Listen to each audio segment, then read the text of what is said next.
Chicos, ¿cómo están? Buen día, doctora.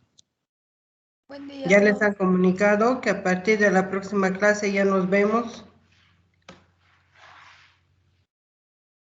No, doctora. Hoy entiendo que es nuestra última clase virtual. Supongo que ya les van a ir comunicando. Pero a partir del lunes 14 de marzo han indicado que las clases teóricas y teóricas y prácticas ya son, o ya van a ser presenciales.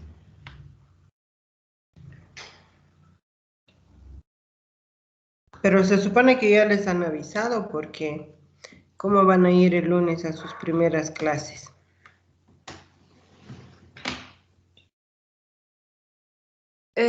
Doctora, aún no nos comunicaron nada. Sí hubo una comunicación, pero no se hizo oficial en la página de Univalle. Me parece un poco raro eso porque a nosotros sí ya nos han comunicado de que desde el lunes ya son presenciales.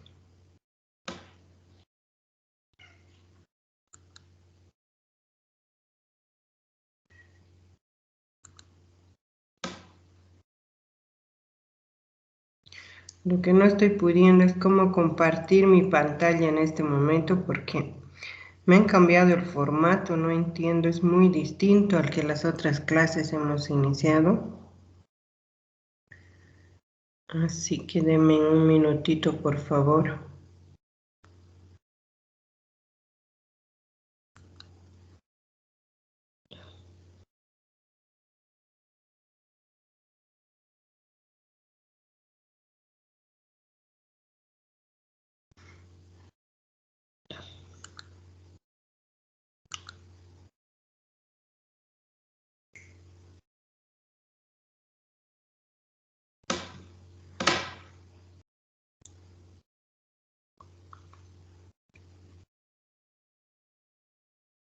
En este momento ustedes solo ven la pantalla de Teams, ¿no es cierto? ¿O ven mi escritorio?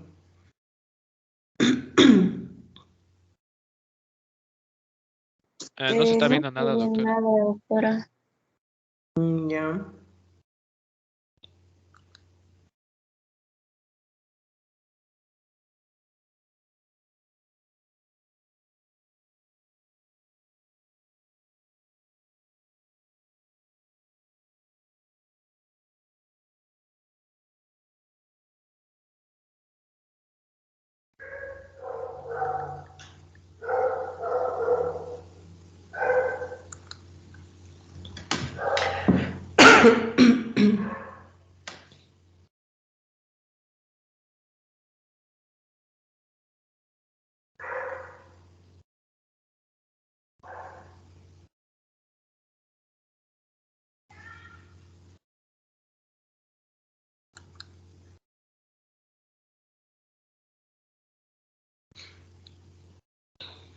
Ahora sí.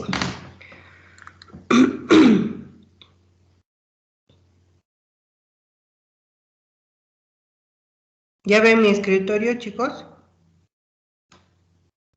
Todavía, doc.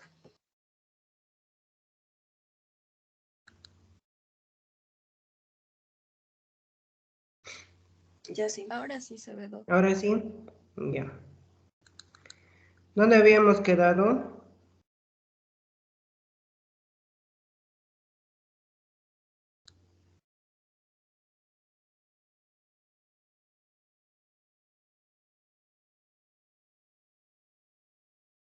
Para ejercer legalmente, doctora. Ah, ya, en la ley 3131.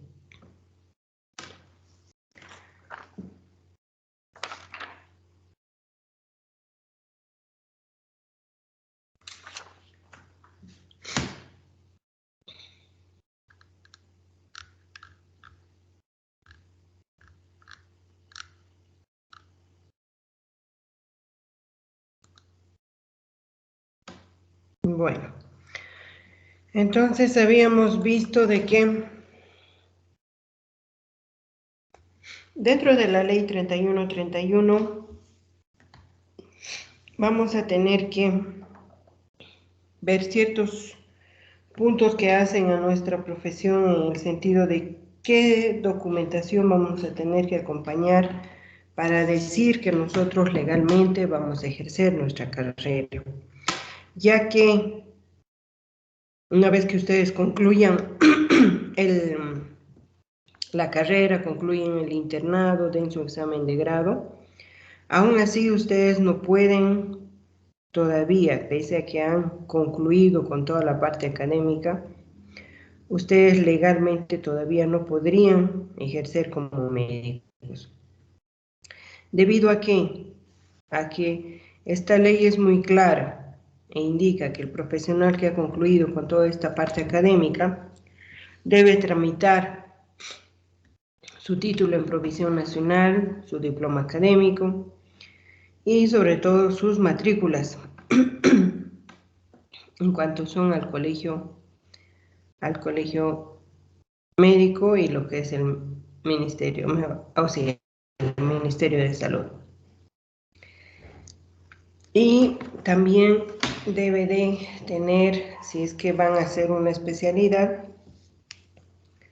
a registrarse también en la especialidad. Por eso es que les había indicado, ¿no?, de que en países vecinos la carga horaria, los distintos cursos que tienen para ofrecer son muy variados, lo cual nos enriquece muchísimo, pero muchos de ellos no van a tener el aval de nuestros colegios para darnos o convalidar lo que es el título de especialista. Como cursos, como parte de la currícula que todo profesional debe seguir haciendo. Ejemplo, si ustedes hacen gineco, que puedan hacer un curso en ecografía mamaria, que puedan hacer cursos en ecografía ginecológica, por ejemplo. Les complementa, les hace mejores profesionales en cuanto a abarcar más cosas de su ramo. Pero no por eso van a tener ustedes la especialidad, por ejemplo, de imagenología, ¿no es cierto? Entonces van a tener que fijarse muy bien. Una cosa son los cursos afines a la carrera que complementan, etcétera, y otra cosa muy distinta es optar a un título de especialista. Y en el exterior muchas veces te lo ponen, ¿no? Especialista en ecografía, pero no cumple, por ejemplo, con lo son 3 años, la carga teórica, la carga práctica, etcétera. O acá, por ejemplo, no sé si está reconocido como especialista en ecografía. Acá en nuestro medio, ustedes han visto, recién se acaba de lanzar lo que es los resultados de las nuevas residencias, de los nuevos puestos a residencia, y hay la especialidad de imagenología en nuestro medio. Por lo tanto, viendo la oferta de carreras que tenemos para hacer especialidad, no hay propiamente como ecografía. Por lo tanto, dentro de la especialidad le sirve, pero así como para optar como especialista mismo, no. Por eso es que hay que tener mucho cuidado en elegir dónde uno va a ir a hacer la residencia.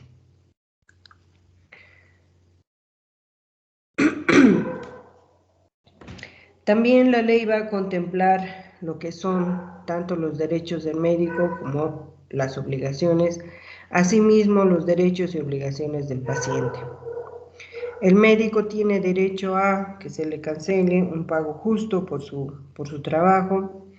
A nivel nacional tenemos un estándar de pago, se podría decir, fijado tanto para lo que es medio ítem como para lo que es ítem completo. ahí va a haber ya acuerdos entre partes dependiendo al tipo de contrato que uno tiene. Puede ser que ganes un poco más, siempre y cuando, por ejemplo, tu contrato sea de tipo civil. En cambio, para los que son ya dados a nivel de ítem de contratos laborales, etcétera, el Estado tiene un estándar de que se tiene que pagar y tampoco puedes pagar más de eso. Y eso es también lo que uno pide, ¿no? De que mejoren estos salarios. ¿Por qué? Porque a nivel nacional, cuando vinieron los médicos cubanos, ellos ganaban mucho más que la parte boliviana. Entonces se pide por eso, ¿no? De que siempre tengamos una remuneración justa. En el ámbito privado, esto es fluctuante, ¿no? Si bien hay estándares básicos para una consulta médica, para los procedimientos quirúrgicos lo mismo, ¿no? Pero ustedes cuando ya estén ejerciendo en la parte privada, ustedes ya pueden jugar entre rangos mucho más amplios, más cómodos ahí, porque si bien el colegio médico nos da una base, pero también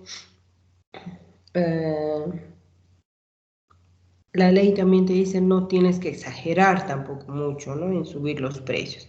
Pero en la parte privada es más fácil controlar eso. A nivel de instituciones hay un estándar al cual tenemos que abocarnos. Un trato digno del familiar y de los pacientes. Esto por lo general se cumple. Muy poco se ve realmente que el paciente sea poco educado con nosotros. Más somos la parte médica la que incumplimos esto. Por lo general, los pacientes, los familiares, te tratan bien, te tratan con respeto.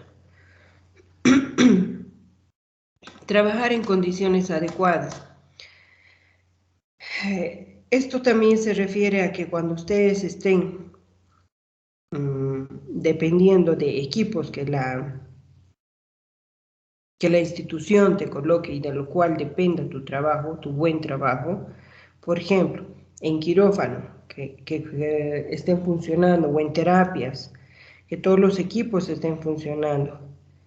¿Por qué esto es importante? Porque si el paciente tiene una complicación o tiene un desenlace fatal, por ejemplo, que no sea porque tú te has equivocado, sino porque tal vez la parte técnica no te ha acompañado, la parte de infraestructura, pero no es solo que no tengas esto, sino que tú tienes que hacer notar que cuando tú tomas un cargo o ya en el transcurso de tu profesión, de estar constantemente atendiendo pacientes, tú notas que equipos no están funcionando bien, tú tienes que documentar muy bien estos casos. Inclusive tienes que hacer con copia a administración, copia a jefatura médica o copia a tu jefe de servicio. ¿Para qué? Para que se note que tú estás haciendo notar y que deslindas responsabilidad hacia la institución si es que llegara a pasar algo con un paciente que dependa de estas máquinas, por ejemplo. Pero si tú solo lo has hecho en forma verbal, no sirve. Entonces tienes que documentar muy bien toda esta parte para que no asumas esta responsabilidad, sino la institución también asuma la parte que le corresponde. Ejercer su profesión en forma libre. Tiene que el profesional poder desenvolverse en instituciones y en la parte particular. Esto debido también a que hace algún tiempo se nos quiso coartar este derecho, de que si tú trabajabas, por ejemplo, en instituciones del Estado, ya no te dejaban abrir tu consultorio, por ejemplo. cuando hubo los problemas de andar marchando en las calles, etcétera, también este era un punto importante. Ahora todavía gozamos de ese derecho, ¿no? De que si tú quieres, trabajas en el hospital, trabajas en instituciones de convenio, puedes trabajar en clínicas particulares y obviamente puedes trabajar en tu consultorio. También tenemos derecho a que se respete nuestro criterio médico. Esto especialmente cuando hay pacientes conflictivos que ellos quieren que nosotros hagamos lo que ellos piensan que debe ser lo correcto, ¿no? Nosotros, basándonos siempre en lo que es los estudios complementarios, la experiencia, etcétera, uno tiene que defender también el criterio que tenga respecto a un determinado paciente. Y tenemos el derecho y la obligación de recibir capacitación. La capacitación continua es un derecho y es una obligación. Por eso es que cuando cada uno de ustedes, cuando tenga un curso, por ejemplo, internacional, etcétera, a nivel anual tenemos ese derecho de pedir unos días para ir a estos cursos de capacitación. Obviamente tienes que respaldar, ¿no? Y tienes que pedir con tiempo, permiso, para cumplir, especialmente, qué sé yo, en las distintas especialidades hay jornadas a nivel internacional que se dan 1 o 2 veces al año, entonces tú presentas tu carta, presentas, qué sé yo, el anunciado donde se está ofertando este curso, respaldando, ¿no? A dónde está haciendo, cuánto tiempo está haciendo, y cada institución tiene la obligación de colaborarte. Ahora, esto dependiendo del tipo de contrato en el cual uno está. Si estás de ítem, puedes pedir a cuenta vacación, ahora si estás a contrato civil, tendrás que dejar un reemplazo, ¿no es cierto? Pero no te pueden coartar ese derecho de ir a buscar estos cursos de actualización, sobre todo a nivel internacional, que muchas veces se dan pocas veces al año, ¿no? Los deberes del médico. Tenemos la obligación de estar inscrito en nuestro colegio médico. En casos de pandemias, epidemias, etcétera, se tiene la obligación de colaborar. Por ejemplo, ahorita en estos momentos que se está viviendo un estado de guerra en Ucrania, por ejemplo, la parte médica tiene la obligación de colaborar. No es que si me toca o no me toca, etcétera. Cuando van a hacer una orden del colegio, en estos casos de desastres, por ejemplo, toda la parte médica tiene la obligación de colaborar. Tenemos también el derecho, o hemos hecho el deber de respetar el consentimiento del paciente. No debemos de condicionar a nuestro paciente o obligar a hacer algo. O si es que antes de la cirugía, por ejemplo, el paciente se desanima y no quiere seguir, o antes de empezar el estudio, pese a tener ya todo preparado, etcétera, no podemos ir en contra de esto. Si el paciente decide no proseguir el estudio o iniciar el procedimiento quirúrgico, no tenemos que enojarnos ni amenazarlo, ¿no? De que no lo vamos a volver a operar si es que se vuelve a presentar. Y esto les cuento debido a que en una paciente, por ejemplo, en la Caja Nacional, cuando hace muchos años la endoscopía era con estos tubos más rígidos, sin anestesia, etcétera, dependía mucho de la colaboración del paciente. El momento de tragar el tubo, de hacer pasar era pues un momento muy crítico, que si el paciente no colaboraba, no puede tampoco agarrar y meter el tubo, ¿no? Porque lastimas. Y la paciente, debido a que le generaba demasiada arcada, volvía y lo sacaba el tubo.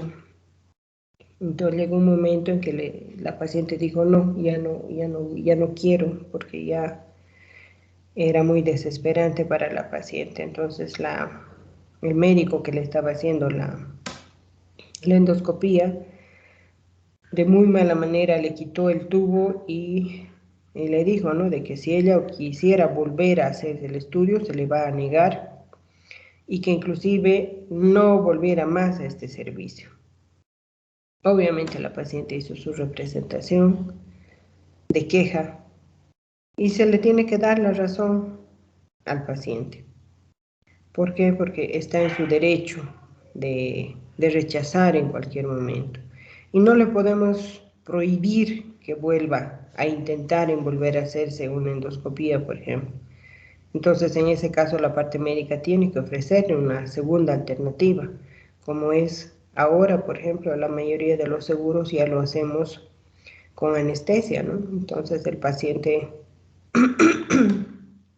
se lo hace dormir. Obviamente la preparación es un poquito más larga. El paciente también tiene que estar en muchas más horas de ayuno.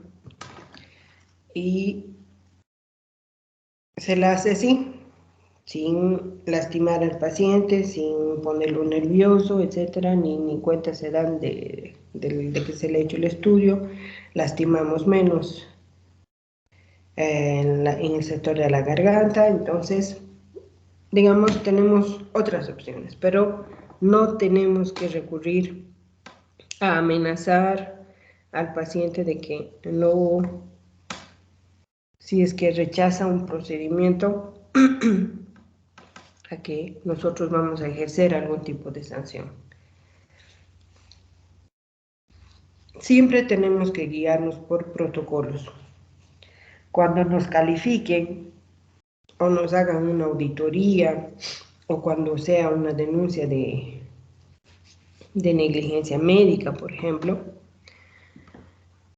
no, o mejor dicho, siempre nos van a comparar lo que hemos hecho con lo que o con lo que se tiene de protocolo, ¿no? Se va a comparar ambas situaciones. Si ustedes ingresan a páginas del INASES, de la ASUS, cada año el Ministerio de Salud saca nuevos protocolos o actualiza estos protocolos. Esto de forma general, ¿no? Por ejemplo, en el área de medicina interna, pónganse el manejo del COVID, por ejemplo. En un inicio teníamos una manera de manejar. A medida que ha ido pasando el tiempo, mejorando, conociendo un poco más a esta enfermedad, ya nuestra forma de manejo a lo que manejábamos en la primera ola ha cambiado, pero ha cambiado también debido a que el virus también ha mutado, ¿no es cierto?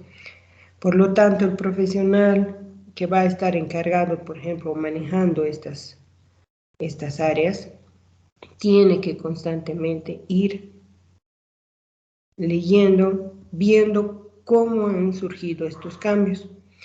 Cada centro, el Ministerio de Salud, etcétera, nos saca siempre una manera de manejar, nos saca estos protocolos. Ahora, en otras áreas, qué sé yo, en la hipertensión, por ejemplo, también lo mismo, ¿no? El ministerio ha sacado una forma de manejar la hipertensión arterial o cualquier otro problema en el área ginecológica, pediatría, etcétera, en el área odontológica. Entonces ustedes entren a curiosear, siempre vean cómo están estos protocolos y uno tiene que ir nutriéndose de este material, echándole siempre una buena leída para ver si tú te estás ajustando a estos criterios. En casos de urgencia, no podemos negar nuestra atención.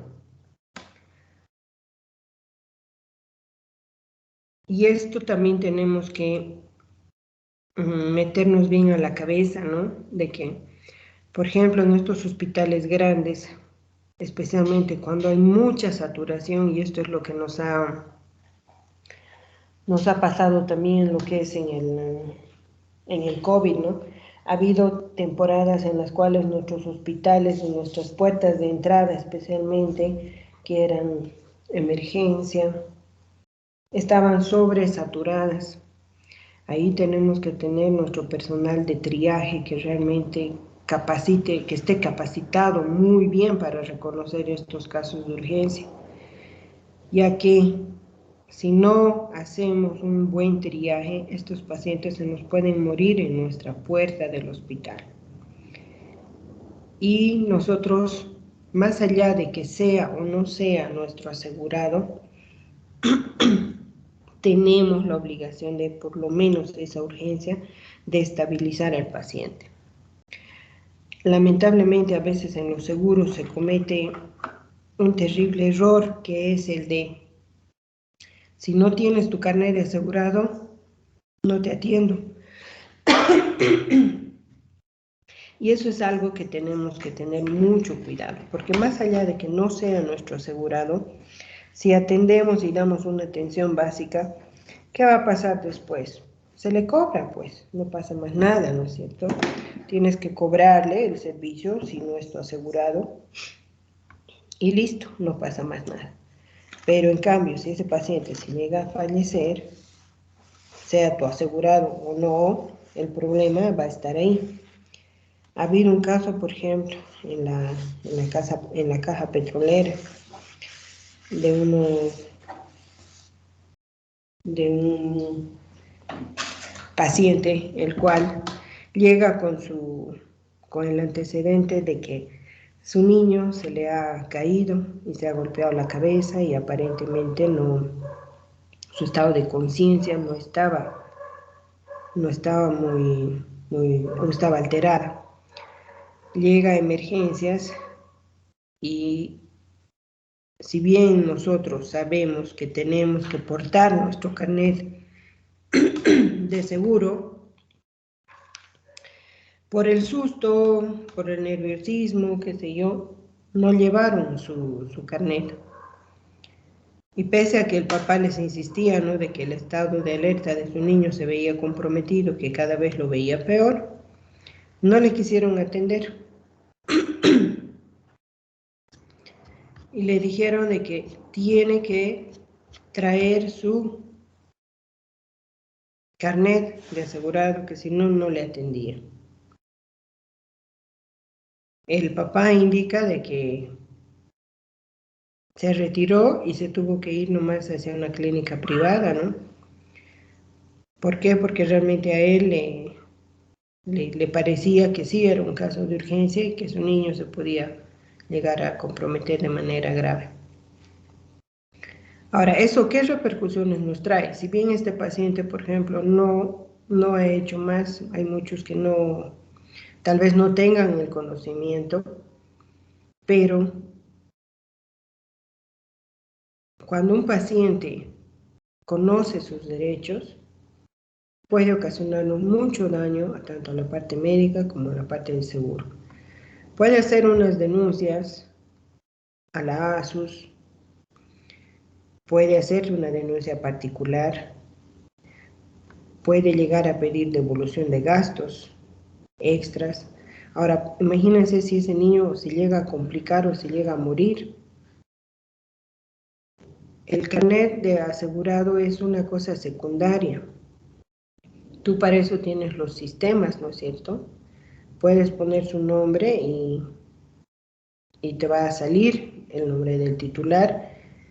Y ya después, como les digo, lo peor va a pasar que no sea tu asegurado. y que tengas que cobrarle esa atención. Pero por lo menos la parte de urgencia, de estabilizar a ese paciente, ya lo has hecho y no se te va a morir, ¿no es cierto? En el caso del Hospital Bielma, por ejemplo, ustedes han debido ver varias veces, a título de que están llenos y de que no hay ya más camillas, etcétera. A veces los pacientes están esperando ahí afuera y nadie de la parte médica sale a ver en qué condiciones están. Y ha pasado casos en los cuales, estando ahí afuera esperando, lamentablemente el paciente fallece, ¿no? Y eso trae pues repercusiones legales para toda esa guardia. Siempre debemos de ver de que si es que hay un caso de urgencia, se tiene que hacer pasar, ni modo, pues le atenderás en una silla, en el piso, pero no puedes no decirle a ese paciente, no, no hay atención. Lo mismo se aplica a todo lo que hemos hablado para peligro inminente de muerte. Y siempre tenemos la obligación de informar al paciente o a su representante legal. En esto igual la parte médica es bastante reacia. Hemos tenido un problema en el cual la parte de los pacientes, por ejemplo, se ha quejado de que el médico sale e informa una vez y listo, no quiere volver a informar a nadie más. Es cierto que tampoco vas a estar informando a toda la familia, ¿no? Al papá, mejor dicho, a los abuelos, a los tíos, etcétera. Se trata de que en uno solo puedas informar, pero por ejemplo, de un niño, tienes que informarle al papá y a la mamá. Pónganse de que sean papás separados o que por el tipo de trabajo que tienen no pudo ir en el momento en que diste la explicación. Muchas veces tú le dices algo a la mamá, qué sé yo, puede ser que el lenguaje que uno emplea también no es el adecuado y no te ha entendido nada. Y cuando el papá dice, ¿qué te dijo? No sé, o a muy poco, o explica muy poco, etc. Entonces vuelve a preguntar al médico. Y acá muchas veces la parte médica es muy reacia, ¿no? Ya se le ha explicado a su esposa o ya se le ha explicado a los papás y listo, no quieren. Hemos tenido varios casos en mi seguro donde lamentablemente la parte médica no quiere dar mayor explicación, se han peleado con el paciente o con los familiares, etcétera, ¿no? Quejas. Entonces evitemos esto. Creo que todos en algún momento podemos ser familiar de alguien que está delicado, etcétera, y quisiéramos, ¿no? que nos expliquen. Tal vez tu explicación pueda ser un poco más grosa para familiares de segunda línea, pero por ejemplo para el esposo, para los papás, etcétera, tiene que ser una buena información donde realmente tú le estés dando todo el panorama de este paciente. Ahora, el diagnóstico también tiene que ver acá. De acuerdo al diagnóstico que tenga este paciente, tenemos que tener tino de cómo damos esa información. Por ejemplo, a mí me ha tocado ver cerca de un amigo, donde a su esposa, prácticamente el médico de terapia y el cirujano, le dijeron que vaya a alistar el cajón porque no había más nada que hacer y que en las próximas horas se esperaba que su esposa fallezca. Así, de una manera muy brusca se les dijo así que no había más nada que hacer y que vayan tomando las medidas pertinentes. Contra todo pronóstico, ahora su esposa está bien, está controlada. Pese a que la cirugía a la cual fue sometida fue realmente con un pronóstico muy desfavorable, porque en una mayoría de los pacientes se llegan a morir, pero es ese pequeño porcentaje que ha hecho que tal vez porque era una paciente joven, tal vez su cuerpo la ha peleado y ha sobrevivido, ¿no? Pero tenemos que ser muy cautos en lo que hablamos.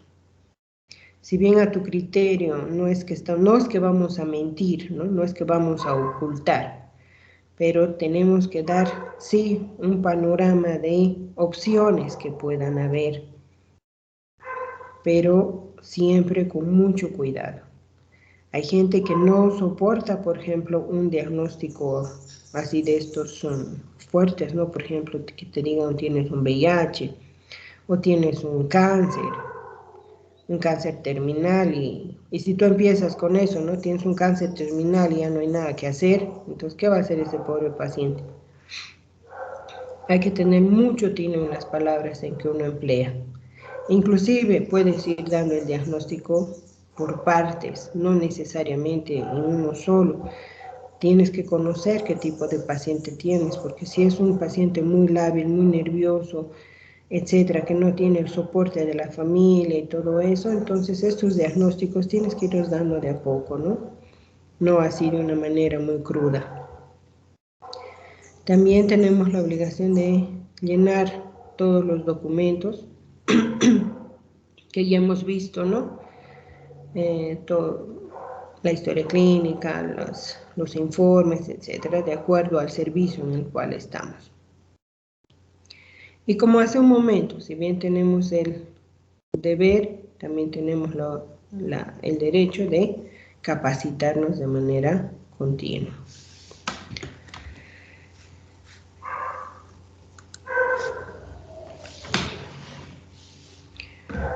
Los derechos, ahí hemos visto esto. Los derechos del paciente.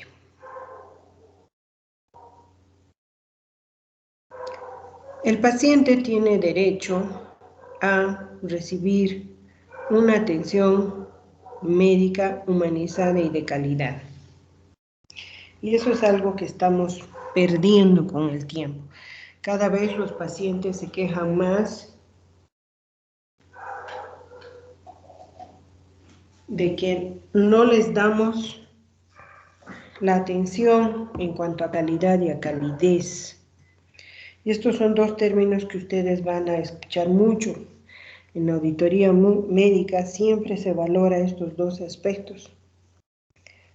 Siempre se les está diciendo a la parte médica que tenemos que atender con calidad y con calidez.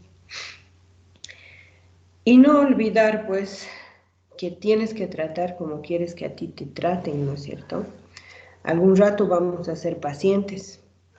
Nos gustará a nosotros que nos traten muchas veces de la manera en que tratamos.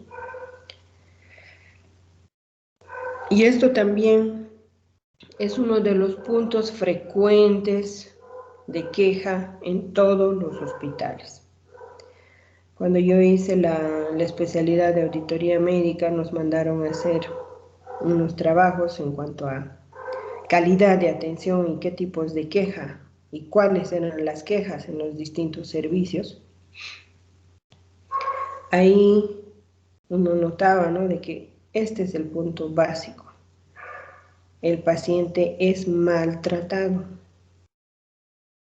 tanto por la actitud del médico como por el tiempo también que se le da. Muchas veces el sistema lamentablemente nos coloca en eso, ¿no?, de que tenemos que hacer una atención más rápida.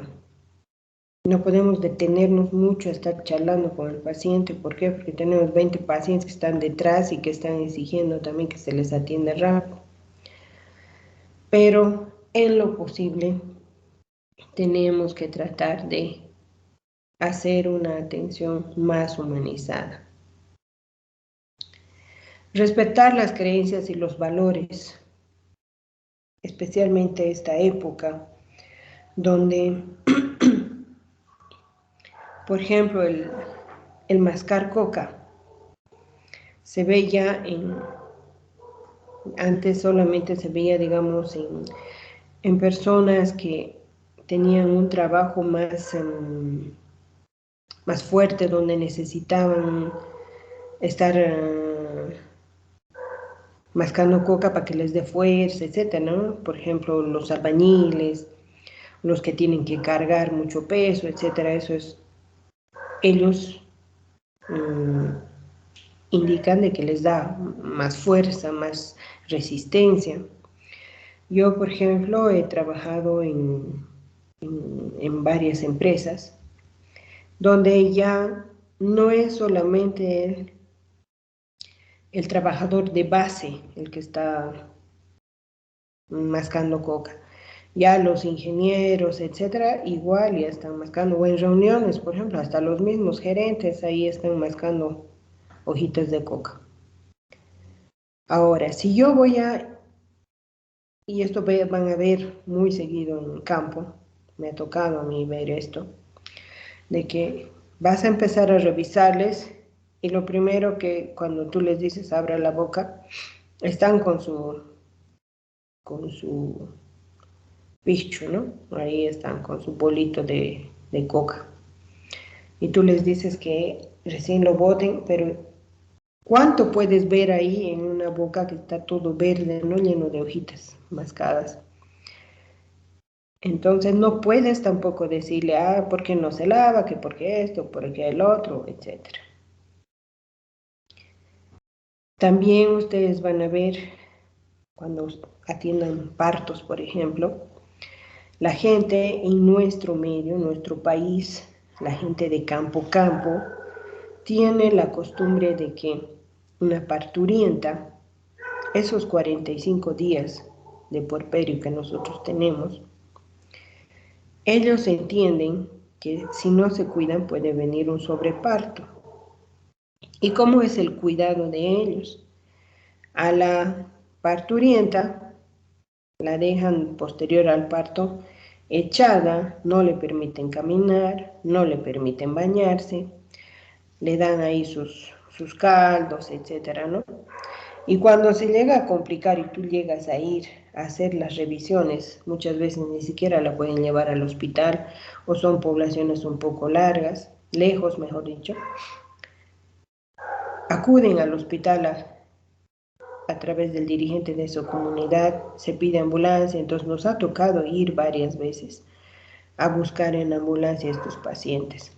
Y cuando tú llegas ahí, realmente el olor es horroroso, ¿no? Porque son días que esta persona no se ha bañado, encima los loquios, etcétera. Pero tú tampoco puedes ir y reñirles o llamarles la atención o mostrar tus caras ahí, porque son sus costumbres y uno tiene que respetar esa forma de ver cada uno de estos cuadros. Para ellos es cuidar a la paciente el que no camine, el que no se bañe, etc. Para nosotros no. Más bien nosotros siempre les decimos, no, báñense, caminen, etc. De qué maneras los loquios también van a perderse mucho más pronto, pero son sus creencias. O por ejemplo, los manteos. Hasta cuando yo era chica, mi abuela siempre manteaban a todas las mamás de la familia, ¿no? Ellos entendían que era acomodar al bebé para que nazca por parto normal. Obviamente tú ya has visto que los manteos nos traen muchas veces muchas complicaciones, ¿no? Pero también no podemos irnos y reñirles, etc. Confidencialidad y secreto médico. De todo lo que nosotros vemos de nuestro paciente, etcétera, si es que lo vamos a comentar, tenemos que hacerlo de manera grosa, que no identifique al paciente. Muchas veces la parte médica ve un caso y está comentando en pasillo, por ejemplo. Y obviamente puede haber familiares, puede estar el paciente por ahí, y no podemos nosotros identificar. Podemos comentar un caso, sí, pero de manera siempre tal vez alterando algunas cosas, o en vez de decir que era varón, decimos que era mujer, etcétera, ¿no? Pero siempre tenemos que cuidar lo que es el secreto médico. Y para esto va también desde filiaciones, ¿no? Por ejemplo, pacientes que tienen hemodiálisis, que tienen VIH o que tienen hepatitis, por ejemplo, son historias clínicas que son distintas a las otras historias, tienen algo que identifica esa historia para que el personal tenga cuidado con esas historias. Y cuando nosotros damos una explicación a alguien, por ejemplo, ¿qué pasa si alguien nuevo de nuestro hospital al lado del paciente pregunta, ¿no? ¿Por qué este no es verde si el resto de las historias son verdes? ¿Y por qué de este rosado, digamos? ¿O por qué tiene algún distintivo? No vamos a dar la explicación ahí delante de todos cuando se les está sacando una ficha, etcétera, ¿no? Después se le indicará al compañero el por qué. Generalmente estas patologías hace de que el sistema, para que todos tengan cuidado en el manejo de estos pacientes, se le ponga siempre un identificativo.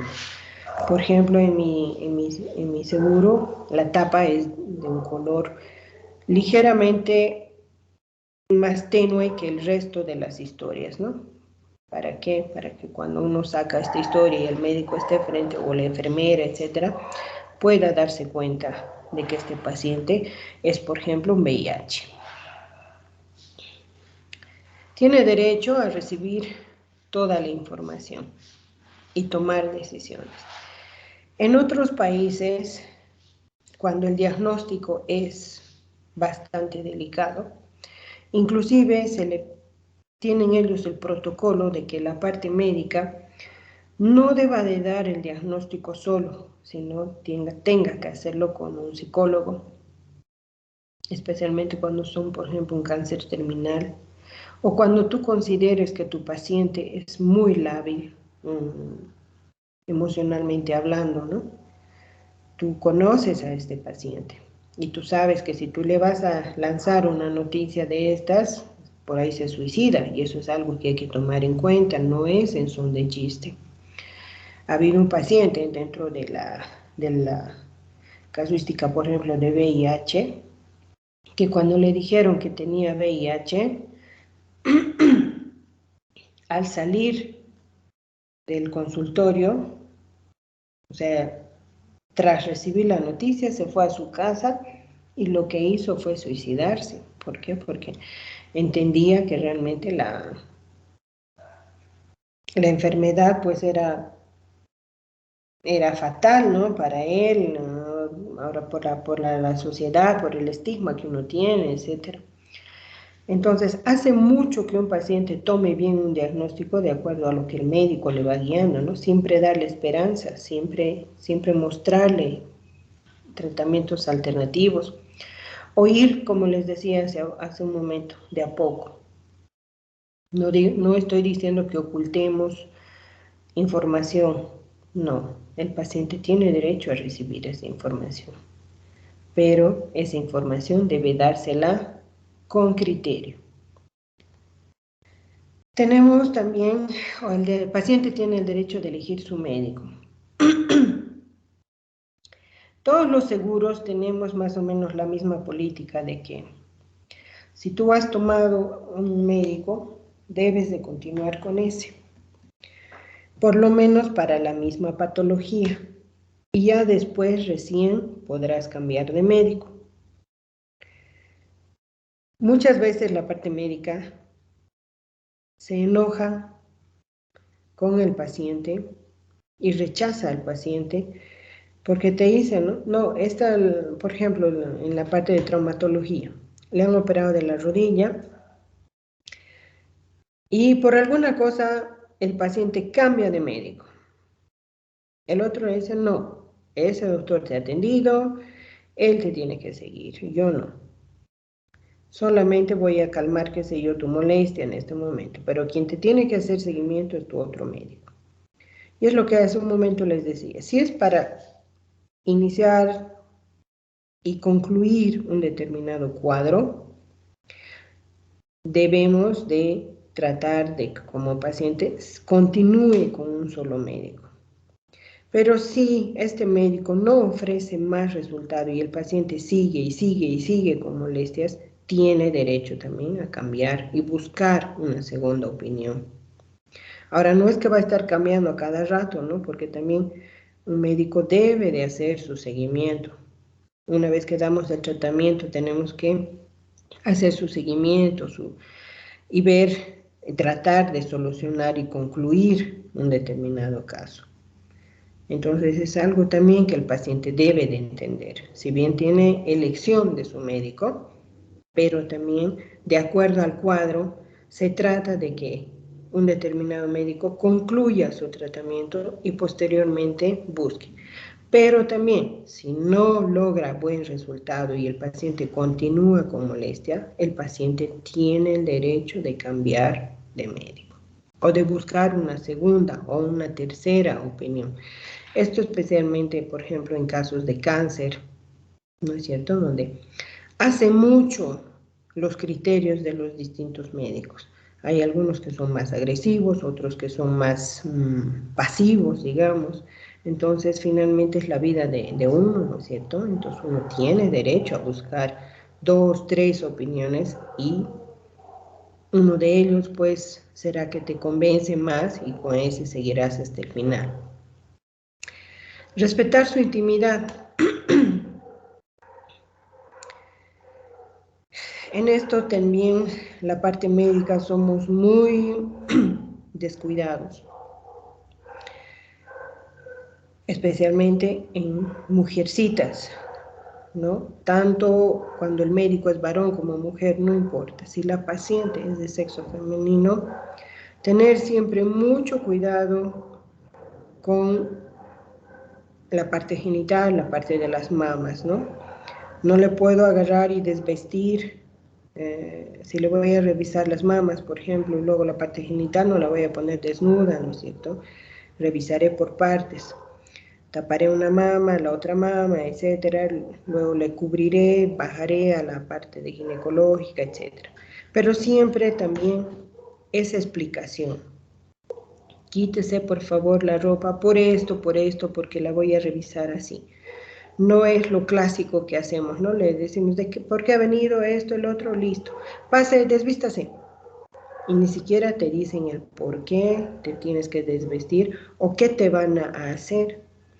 Y esto en gente del campo, por ejemplo, igual me ha tocado ver muy de cerca, cuando éramos internos, ¿no? Vienen así chiquillas, embarazadas, pero del área rural.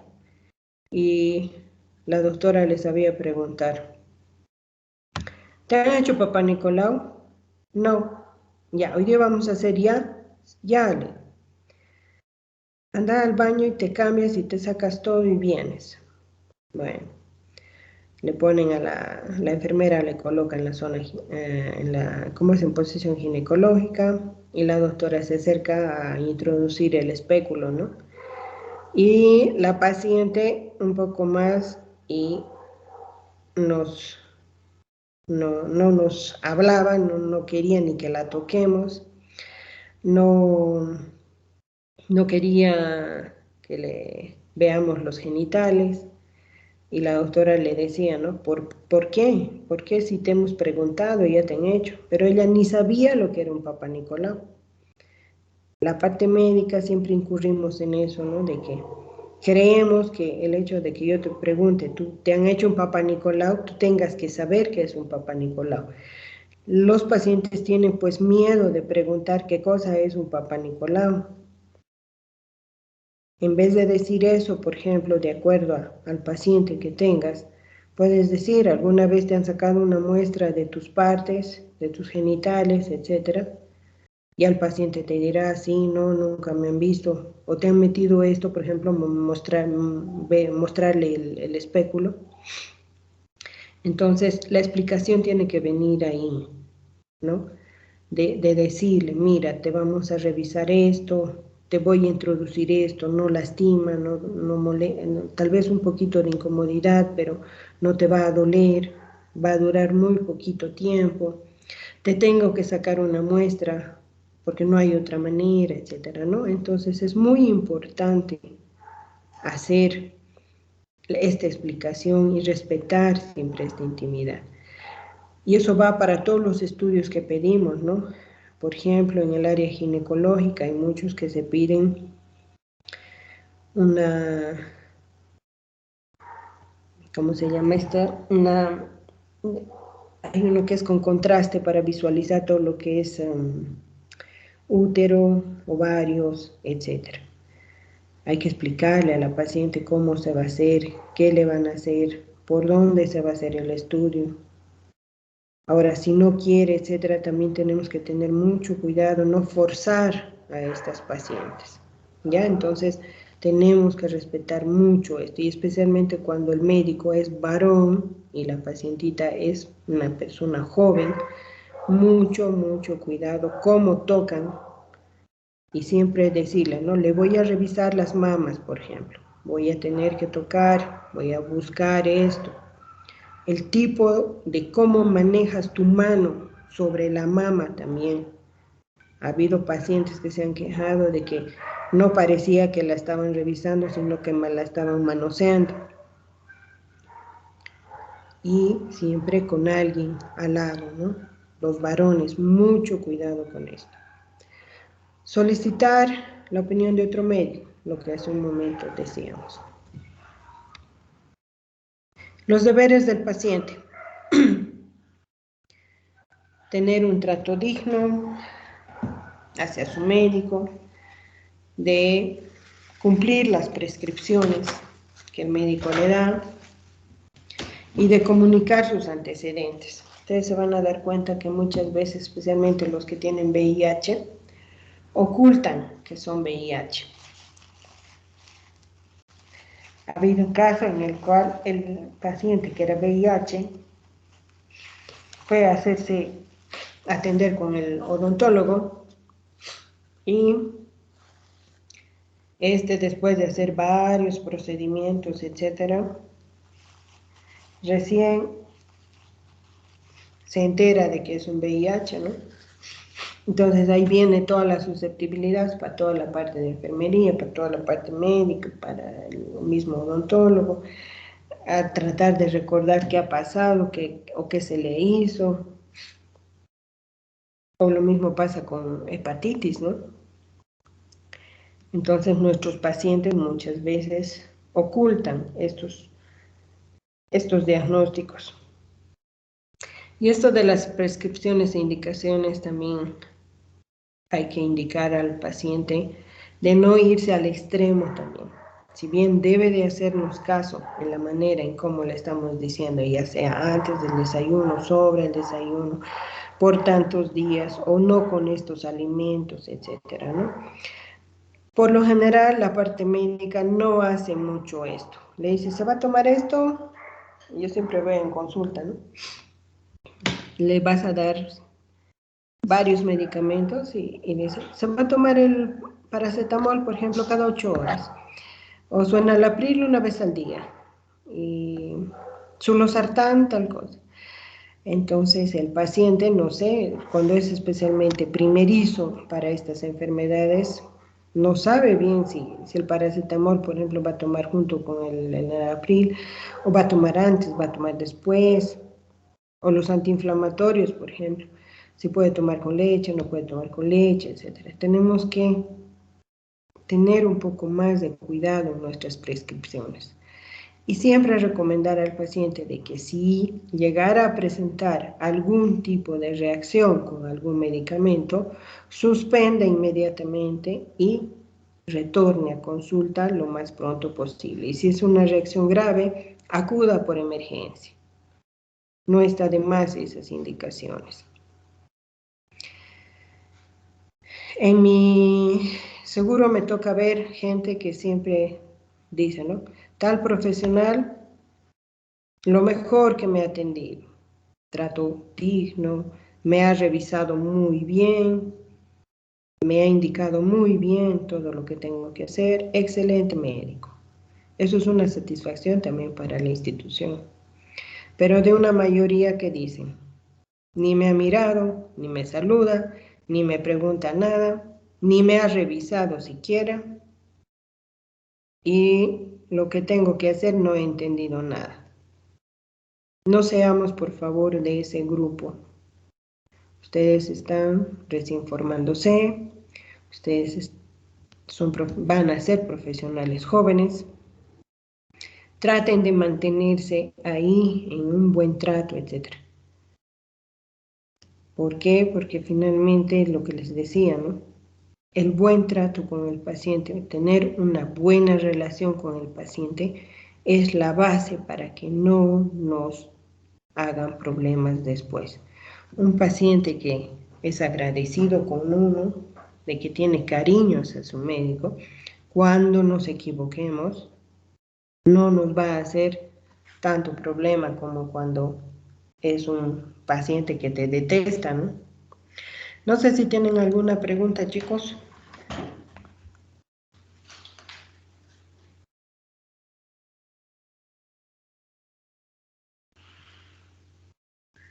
Todo bien, doctora.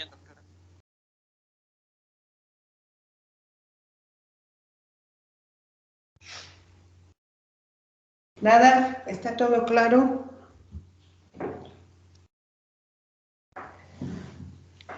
Sí, Sí, doctora. doctor.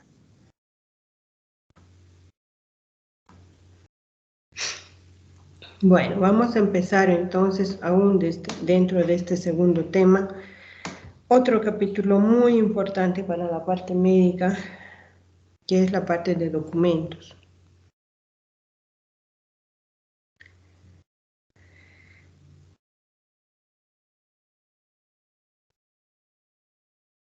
La parte de documentos médico-legales, ustedes han visto que es una obligación de la parte médica el poder llenar. ¿A qué se va a referir? Se va a referir a todo lo que nosotros generamos de manera escrita y que a través de esos documentos nos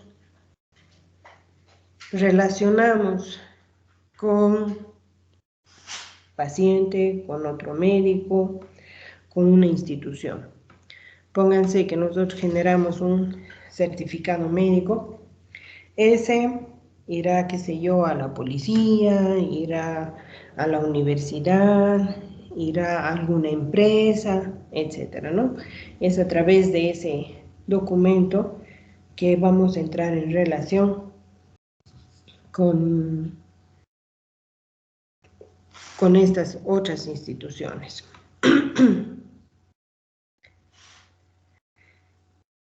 Se van a dividir en dos grandes grupos.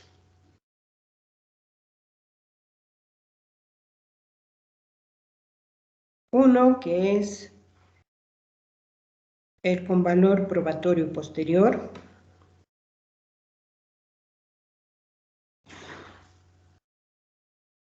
y el otro el con valor probatorio preconstituido.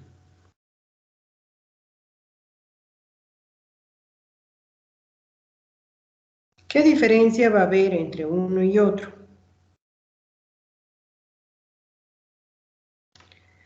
Su nombre dice el del primer grupo, valor probatorio posterior.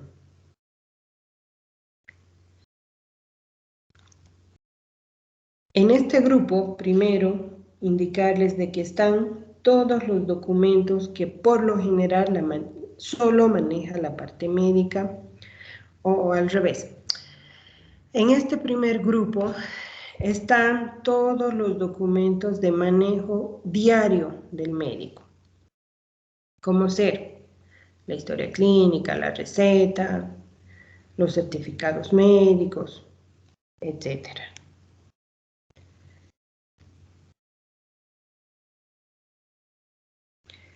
Y que solamente cuando se van a meter en problemas o cuando va a haber algún tipo de denuncia, algún tipo de investigación, se van a convertir en un medio de prueba.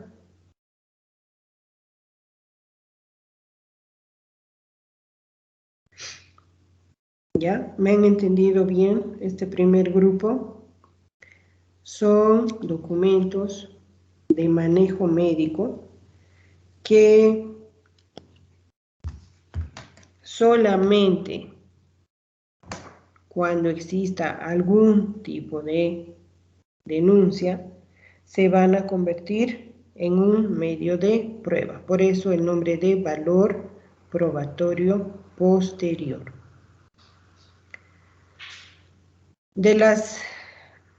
Por ejemplo, a ver ustedes desde tercer año, ¿no? Hasta que estén viejitos, ¿cuánta historia clínica van a generar? Un montón, ¿no es cierto? Esperemos que ninguna de ellas se metan en problemas. Pero si algún momento alguna de ellas tuviera alguna denuncia, por ejemplo, solo en esa circunstancia, esa historia clínica y todo lo que se ha generado de ese paciente va a ser tomado como prueba. El segundo grupo, documentos con valor probatorio preconstituido. Estos documentos que van a estar en este grupo solo se generan por orden del fiscal. Ya habíamos visto, ¿no? De que el fiscal es la persona encargada de investigar un caso de denuncia por mala praxis. Y bajo esa orden se genera uno. Solamente hay dos documentos en este grupo. Los peritajes o pericias y el certificado médico forense. Ambos documentos no se generan solos, no es que cuando alguien te va a denunciar yo me voy a hacer una pericia, no. Ya siempre la base es una denuncia, un fiscal que se hace cargo del caso y ese fiscal va a buscar a otros profesionales que van a tener que elaborar, no es uno mismo que elabora. Si yo, por ejemplo, soy un traumatólogo y estoy con una denuncia, el fiscal me va a pedir que yo me busque a otro traumatólogo para que ese traumatólogo haga la pericia. Y lo mismo el paciente. El paciente afectado se va a contratar a otro traumatólogo para que haga esta pericia o elabore este documento, ¿ya? Entonces son totalmente opuestos, ¿no? Ambos grupos.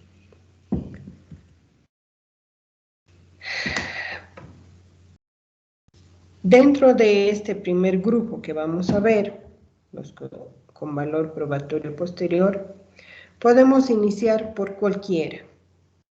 Yo he escogido el certificado médico. El certificado médico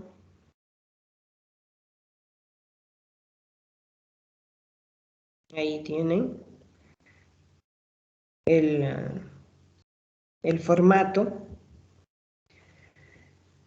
el del Colegio Médico y el del Ministerio de Salud. Hace algún tiempo, todos los certificados médicos que se emitían tenía que hacerse en hoja membretada del colegio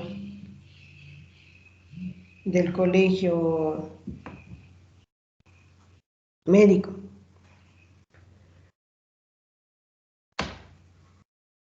Esto tenía un costo. Esto tenía un costo, ¿no? El costo generalmente era de 50 bolivianos. El Ministerio de Salud ha cambiado esto y ha indicado o ha creado en su página donde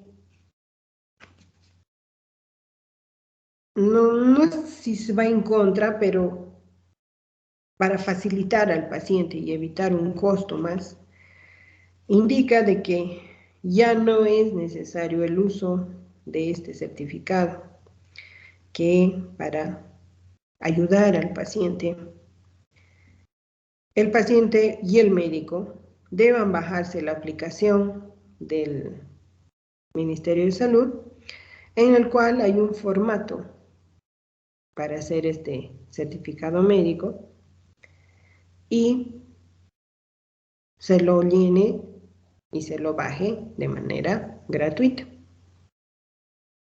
Ahora, esto no es tan así. En la parte privada, por ejemplo, y eso es algo que la parte médica no, a ratos lucra con esto, ¿no? Si yo estoy atendiendo a un paciente y el paciente me pide elaborar este documento, no me parece ético tener que cobrarle. ¿Por qué? Porque yo ya estoy atendiendo, especialmente en pacientes internados. A mí me toca ver constantemente porque muchas veces piden homologación de baja médica, por ejemplo, y nosotros les pedimos, ¿no?, que nos traigan un certificado médico porque son atenciones fuera del seguro de este paciente. Y para saber qué se le ha hecho, se le pide al paciente de que acompañe dentro de su documentación un certificado médico. El paciente muchas veces se pone, ¿cómo les podría decir? Se pone preocupado porque nos dicen nos va a volver a cobrar, o si es que hay alguna observación, por ejemplo, en el certificado médico, nos indica de que el médico, aparte que le ha atendido durante toda la internación, que está cobrando su sueldo, ¿no es cierto?, de toda esa internación, por el certificado médico se le cobra 150 bolivianos, o tal vez un poco más o un poco menos, dependiendo de las clínicas. Y esto es constante en todos los hospitales, por ejemplo, cuando te dan un detalle, cuando el paciente pide, por ejemplo, devolución de gastos, y vemos el detalle, ahí está, elaboración del informe médico, 150 bolivianos. Cuando este informe médico es parte de las funciones que hacemos como el médico tratante, ¿no? A mi entender, no deberíamos de cobrar esto, porque es parte de la atención y parte de la documentación que se tiene que generar de este paciente. Entonces, ya sea en uno o en el otro formato, lo básico es que tenemos que poner fecha muy bien detallada, ¿no? La fecha, el mes, el año, los nombres o el nombre del médico, y una de las cosas más importantes que tienen ambos es que debe de ir nuestras matrículas. ¿Por qué es importante colocar esta parte de las matrículas? Como alguna vez les había dicho, este certificado médico no sabemos dónde va a ir a parar.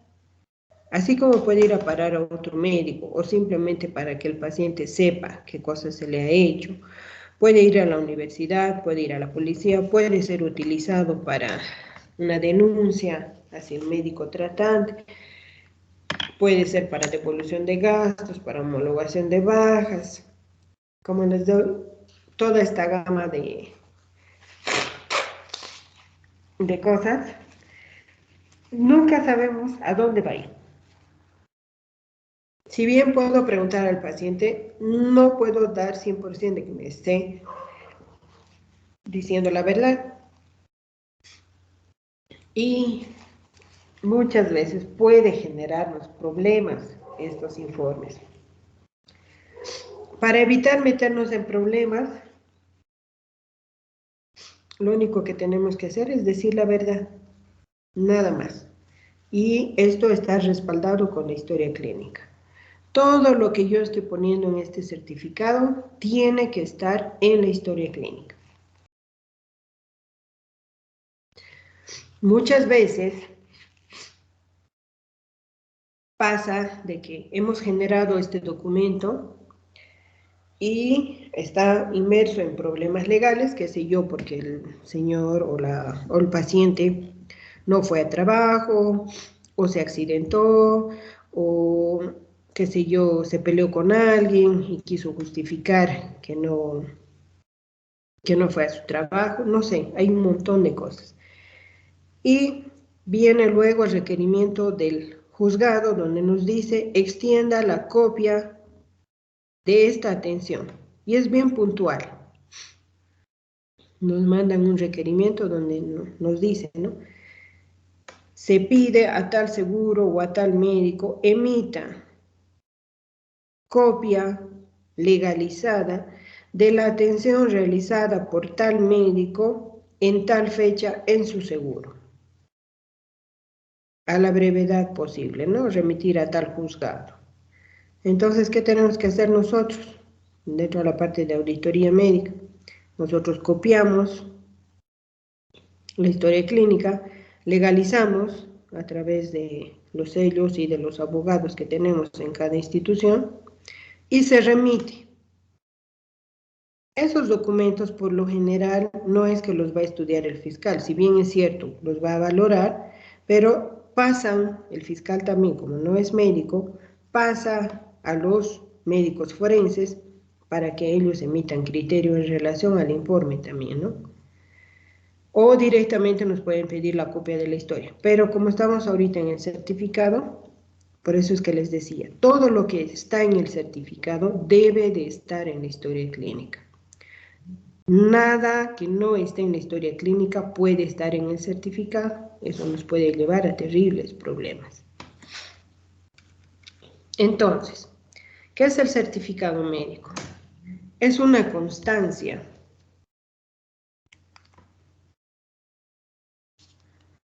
Es una constancia de la atención que ha recibido el paciente.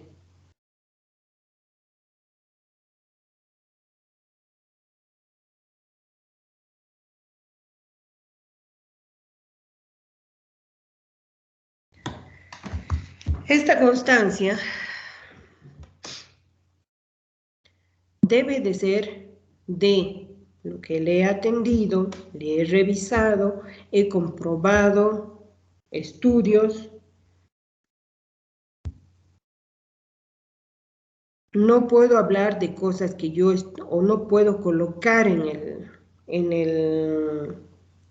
el estudio, en el certificado, nada de lo que yo realmente no pueda dar o no pueda, ¿cómo se dice? Demostrar a través de la historia clínica. No va dirigido a nadie en particular. ¿Esto debido a qué?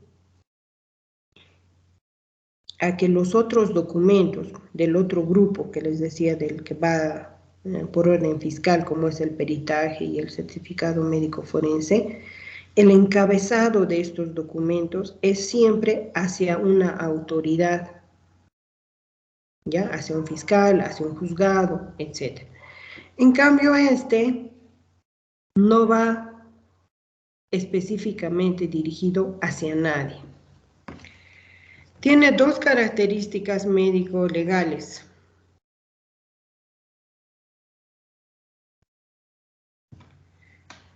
Uno es, y esto siempre tómenlo nota bien,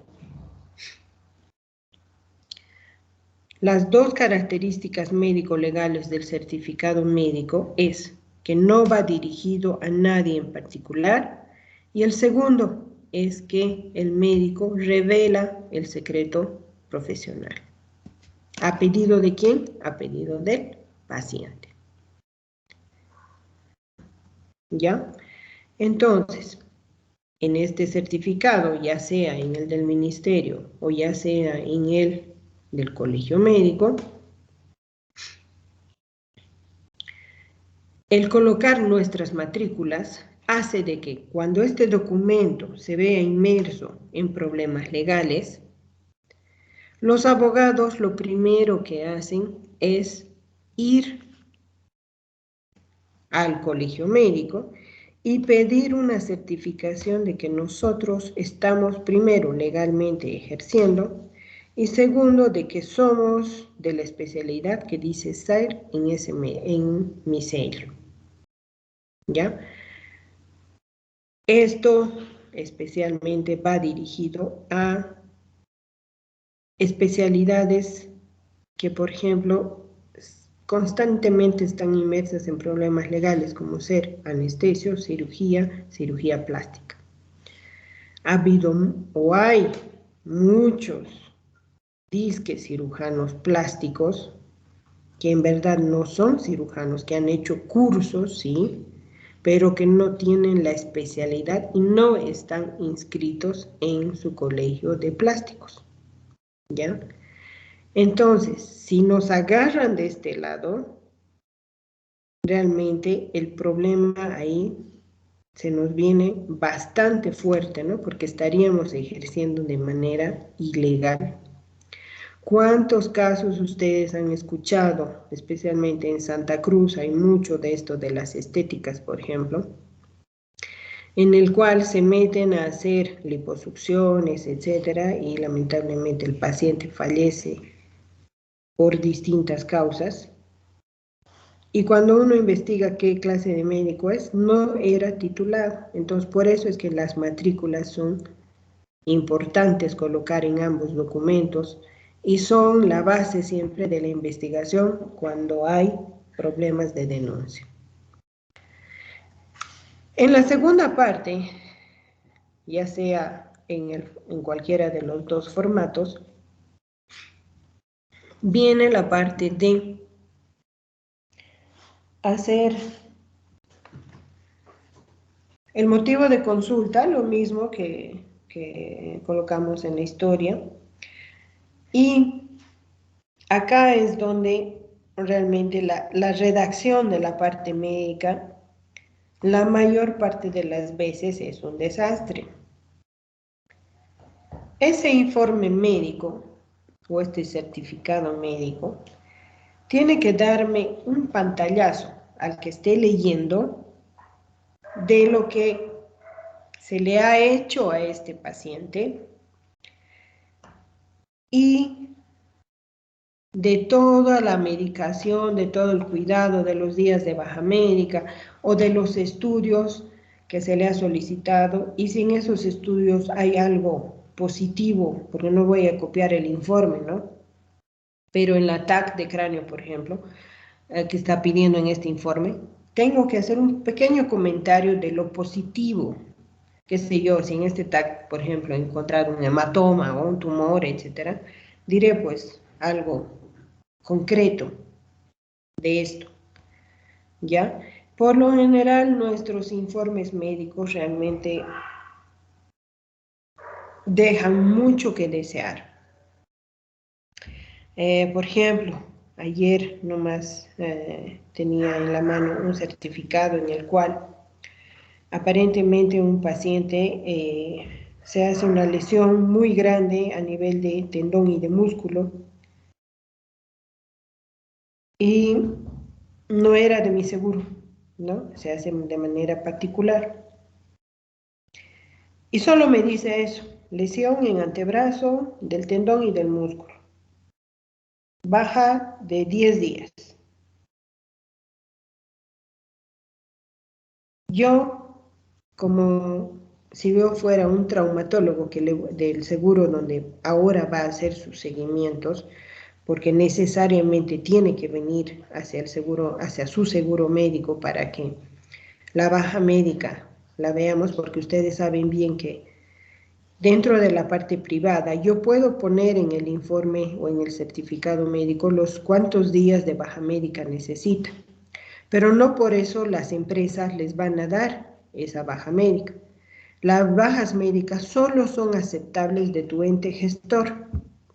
Entonces tú tienes que hacer un trámite, si es que te has hecho atender afuera, tienes que hacer un trámite para que tu seguro médico avale este certificado de un médico externo, te haga valorar por su médico y recién te extienda la baja médica. Entonces, si yo solamente pongo muy escuetamente lo que yo le he hecho a este paciente, ¿cómo los otros médicos le van a hacer el respectivo seguimiento?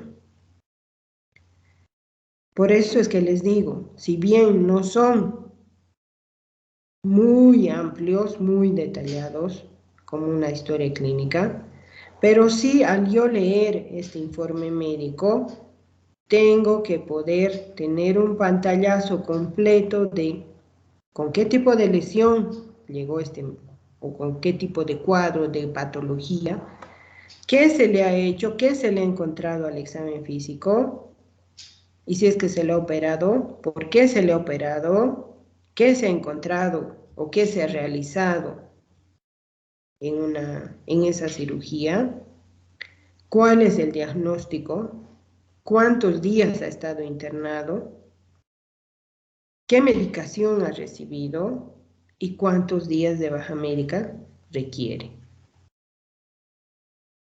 Entonces, el nuevo profesional que va a leer este documento tendrá así una idea general de este paciente y podrá hacer los respectivos seguimientos, ¿no? Ahora, también no es solo que hay que dar toda la información de la parte médica, también nuestra redacción, nuestra ortografía. Muchos hacen en computadora y la computadora te ayuda mucho en lo que es la ortografía, pero la redacción, eso solo se adquiere de acuerdo a lo que ustedes ya han aprendido pues todo este tiempo, desde colegio, ¿no es cierto? Desde que uno va a la escuela, al colegio, etcétera, uno va aprendiendo a tener idea de cómo redactar determinadas cosas.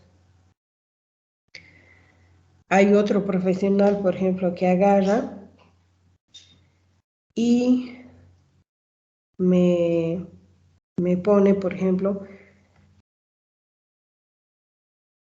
copia de la historia clínica. Cuando uno pide un certificado, si no pidiera nomás pues fotocopia de la historia clínica, ¿no es cierto? Me pone a horas tanto, vino tanto, dijo tanto. Así como les estoy diciendo. El paciente dice tal cosa, se le hizo tal cosa, etc. A horas tanto, vuelve, retorna y dice tal cosa, ¿sí? Entonces, no es el sentido ese.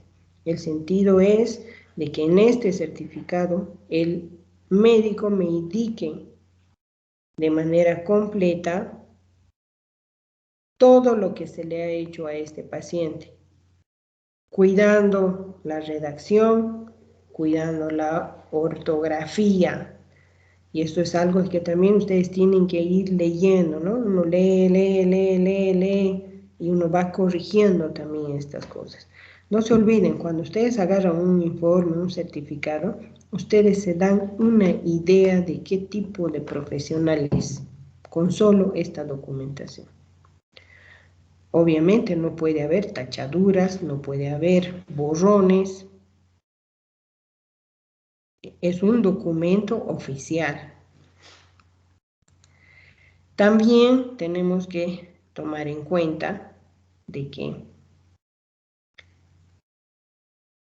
no podemos dar información falsa.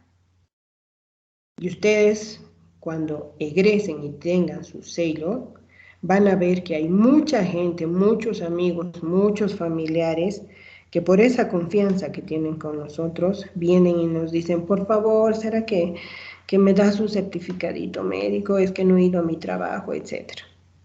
Y les voy a contar un caso puntual. Un amigo va donde otro colega y le dice, por favor, ¿será que para mi esposo le puedes dar un informe? Es que se ha faltado porque estaba mal, etcétera, ¿no? Bueno, ya, por el cariño, por la amistad que se le tenía a la esposa, el colega le va y le da el informe, ¿no? De una gastroenteritis, pónganse un cuadro ni siquiera complicado, ¿no? Una gastroenteritis ahí.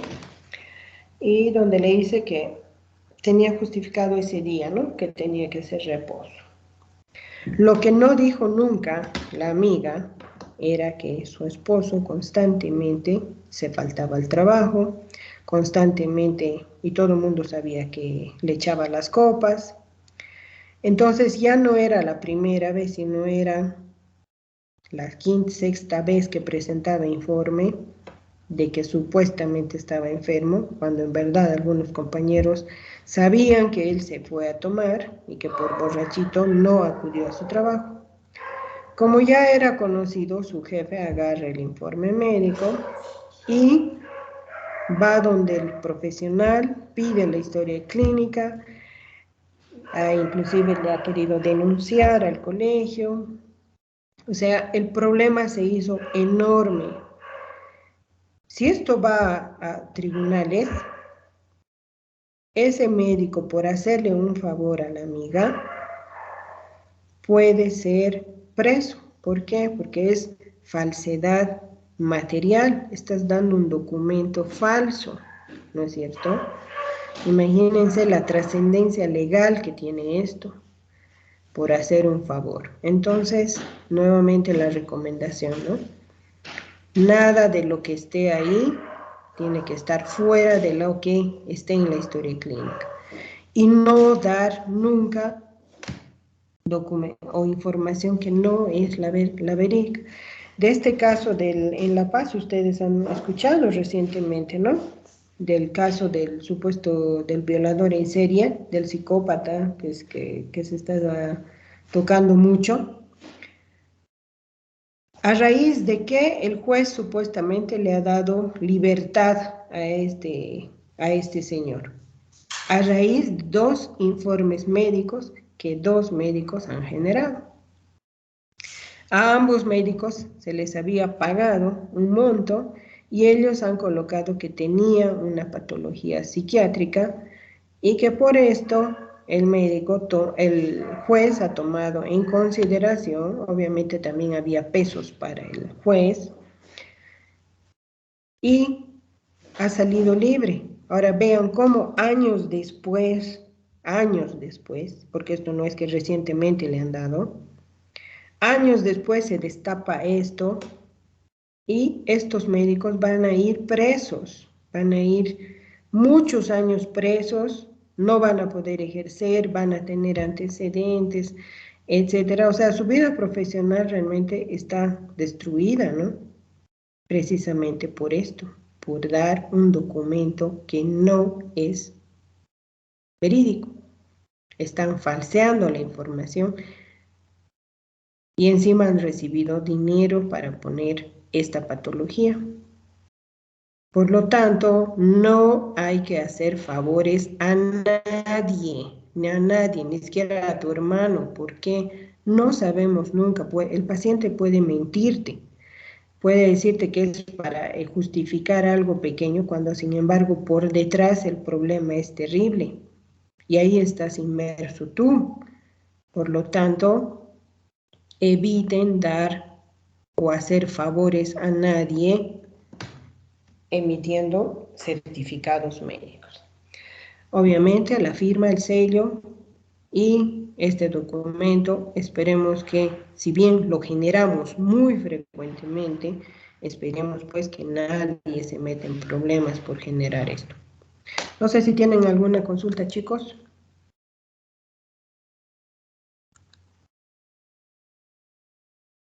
¿Está todo claro? Doctora. Sí, doctora. Bueno, entonces llamaremos a la lista y estamos en hora.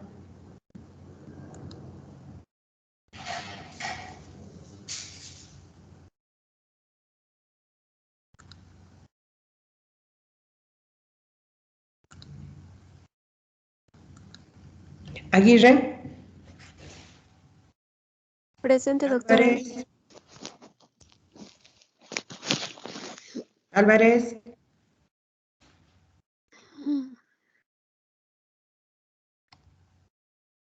Albino.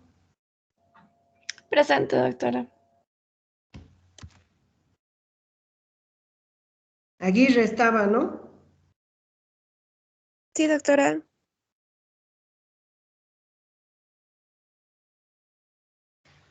Ancalle. Araya. Presente, doctora. Argana. Presente, Argana, doctora. Arroyo. Arroyo, presente. Ávila. Presente, doctora Ávila. Baltasar. Baltasar presente, doctora.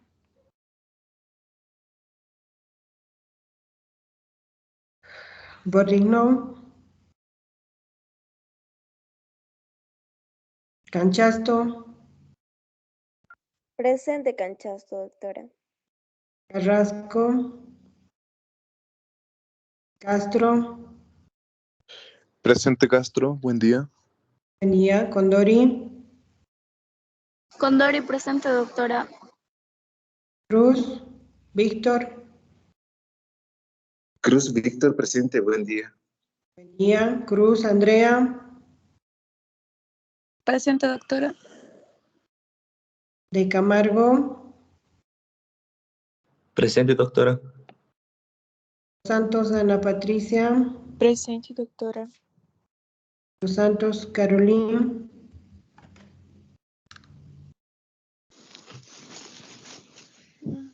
Dípez. Flores Micaela. Presente, doctora. Cristian. Presente, doctora. Franco. La Fuente. Luján. Luján presente, doctora. Mamani. Presente, doctora. Martínez Ingrid. Presente, doctora. Buen día. Martínez Sebastián. Millar. Miranda. Montaño. Presente, doctora. Buen día. Moscoso. Presente, doctora. Buenos días. Buen día. Olivares. Ospino. Presente, doctora. Perales. Pereira Laura. Es Dayana. Presente. Doctora, buen día. Laura, ¿no? Pereira, sí, doctora, por favor, presente. No, doctora Pérez. Perales también presente, doctora, por favor. Laura está presente y Pérez Dayana también. Sí, doctora. Ya. Sí, Rebollo. doctora, Ana Belén también, por favor. Rebollo presente, doctora. Buenos días. Buen día.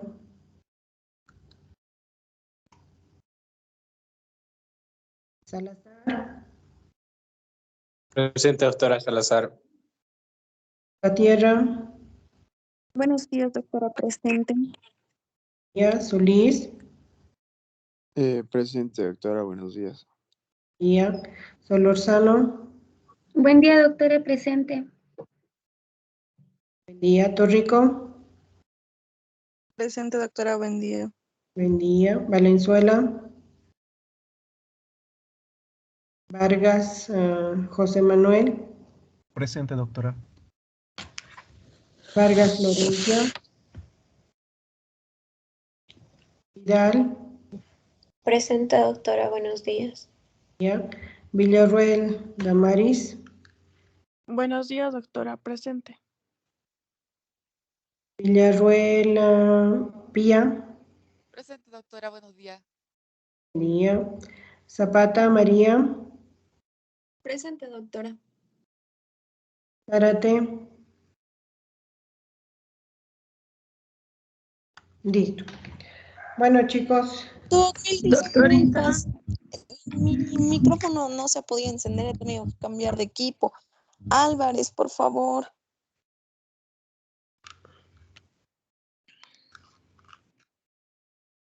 Doctorita, recién la anterior semana me hicieron mi inscripción. ¿Será que me lo podría agregar a la lista, por favor? ¿Qué es tu nombre? Veloso con B chica. López con S al final. Larisa con doble S. ¿Clarisa? Larisa. Ah, ya, L-A. Larisa. Eso. Listo. Tú entonces Gracias, recién te doctorita. estás incorporando hoy. Sí, Doc. Mi ¿Ya? primer clase. Ya, Gracias, Doc. listo. Doctora, Ya, chicos. Doc, Sí, sí, dígame, tengo clase, otro grupo, chicos, apúrense. ¿hasta qué parte va a ser el examen? Perdone, doctora. ¿Cuándo va a ser el examen? El siguiente mes, si no me equivoco, el 1. O sea, tenemos todavía varias clases.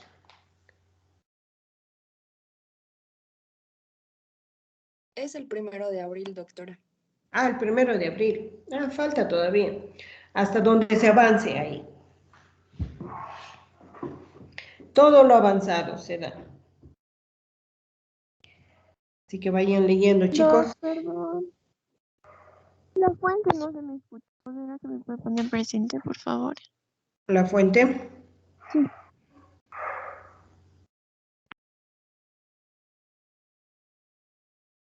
Ya. Supongo que el sábado ya los voy a ver. Ahí ya los voy a conocer en persona. Nos vemos, chicos, allá. En la América, ¿no? Doctora, pero el próximo sábado ya es presencial o es a partir del lunes 14? A partir del lunes 14.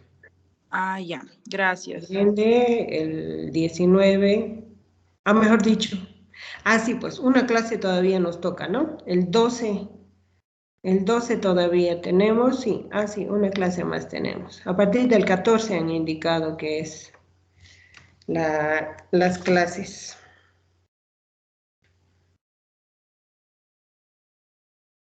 Déjenme ver, ahorita les confirmo. Sí, lunes 14 de marzo. Por eso es que supongo que recién esta semana les van a ir comunicando. Entonces, una clase más todavía vamos a pasarla en forma virtual. Ya, chicos, nos vemos. Que pasen un buen fin de semana. Hasta luego, Doc. Hasta luego, chicos. Vayan leyendo. Gracias, doctora. Nos vemos.